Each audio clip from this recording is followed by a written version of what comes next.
Actually, what I want to do is create a 5-year program in which undocumented workers would be able to kind of get an ID number to be able to pay state taxes, provided that they've been here since 2008 and they don't have gone through extensive background checks.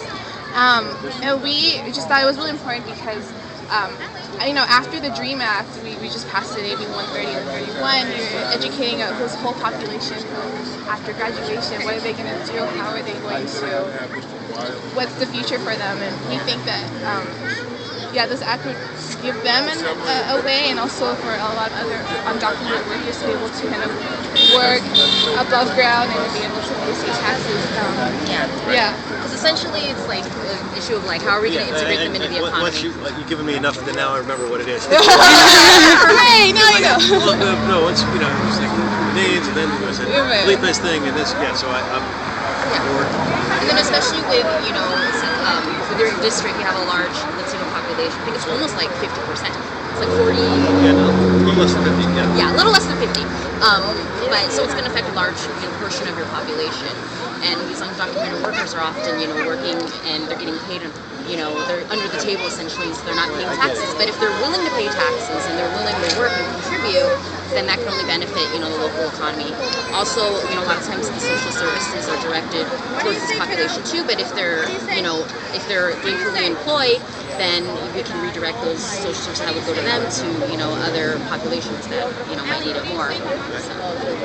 What do you tell the people I was that very are involved in the original dream on the federal side. It was actually, I don't know if you know the history of it, but I was a kid from North Hollywood. I was working for Congressman Berman at the time. He came in and how do you say it? Didn't realize he was in and he was trying to go to school. They found out he wasn't able to do it. Congressman Berman put together what's called the Student Adjustment Act.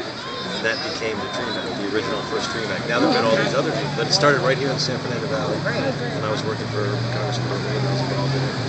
And then now there's been all this, the federal DREAM Act and the state DREAM Acts, obviously, and I'm supportive of all of those for us. Oh, great. So,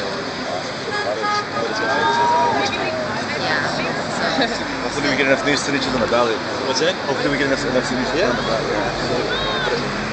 I know that you've done a lot of work for the veteran community, so I want to thank you for the 2133. I know we need the party registration, us veterans of Iraq and Afghanistan. A fellow veteran myself.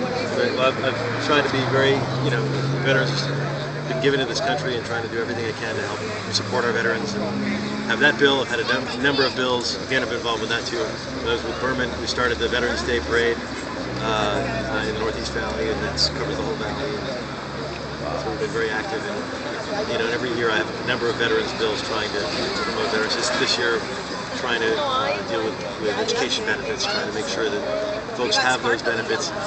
Even if you come, part of the problem is you come back from service overseas and you may have a head injury or something, you may not be able to take advantage in time. We're trying to extend that time to match it out to the federal time, so it's 15 years when you get the priority.